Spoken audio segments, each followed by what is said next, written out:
গেল শুক্রবার ভোররাতে উস্কানি ছাড়াই নিজ উদ্যোগে ইরানের রাজধানী তেহরান সহ ৮টি শহরে বড় আকারে বিমান হামলা চালায় ইসরায়েল। লক্ষ্য ছিল পারমাণবিক ও সামরিক স্থাপনা এবং ক্ষেপণাস্ত্র তৈরির কারখানা ধ্বংস করা। সেই সাথে ইরানের জ্যেষ্ঠ সামরিক কর্মকর্তা ও পরমাণু বিজ্ঞানীদের শেষ করে দেওয়াও ছিল তেল আবিবের উদ্দেশ্য।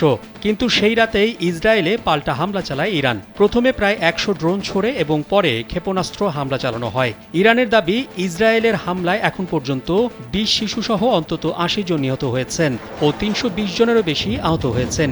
এদিকে ডেমোক্র্যাট দলীয় মার্কিন সিনেটর বার্নি স্যান্ডার্স ঘোষণা দিয়েছেন তিনি একটি বিল আনতে যাচ্ছেন যাতে বলা হয়েছে কংগ্রেসের স্পষ্ট অনুমোদন ছাড়া যুক্তরাষ্ট্র কোনো ধরনের সামরিক অভিযান চালাতে পারবে না। ফেডারেল সরকারের অর্থ ব্যবহার নিষিদ্ধ করা হবে। স্যান্ডেলিনা সো, রূপচর্চায় আভিজাত্য।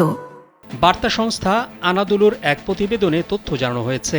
স্যান্ডার্স সামাজিক যোগাযোগ মাধ্যম এক্সে এক পোস্টে লিখেছেন, যুক্তরাষ্ট্রকে নেতানিয়াহুর অবৈধ ইরান যুদ্ধের ফাঁদে ফেলা যাবে না। বার্নি আরও বলেন, আমি এমন একটি আইন আনতে যাচ্ছি যাতে কংগ্রেসের অনুমোদন ছাড়া ইরানের বিরুদ্ধে সামরিক শক্তি প্রয়োগে ফেডারেল তহবিলের অর্থ ব্যবহার করতে না পারে ট্রাম্প প্রশাসন। তবে আত্মরক্ষার ক্ষেত্রে ব্যতিক্রম থাকবে। গাজা উপত্যকায় ইসরায়েলের সামরিক নীতির কঠোর সমালোচক সিনেটর স্যান্ডার্স গত শুক্রবারও নেতানিয়াহুর একতরফা ইরান হামলার নিন্দা জানিয়ে তিনি সতর্ক করে বলেছেন, এতে করে পুরো অঞ্চলে বড় যুদ্ধ শুরু হয়ে যেতে পারে। স্যান্ডার্সের বিল উত্থাপনের এই ঘোষণার পেছনে রয়েছে যুক্তরাষ্ট্র ইরান ইসরায়েল সংঘাত ঘিরে ওয়াশিংটনে বাড়তে থাকা উদ্বেগ।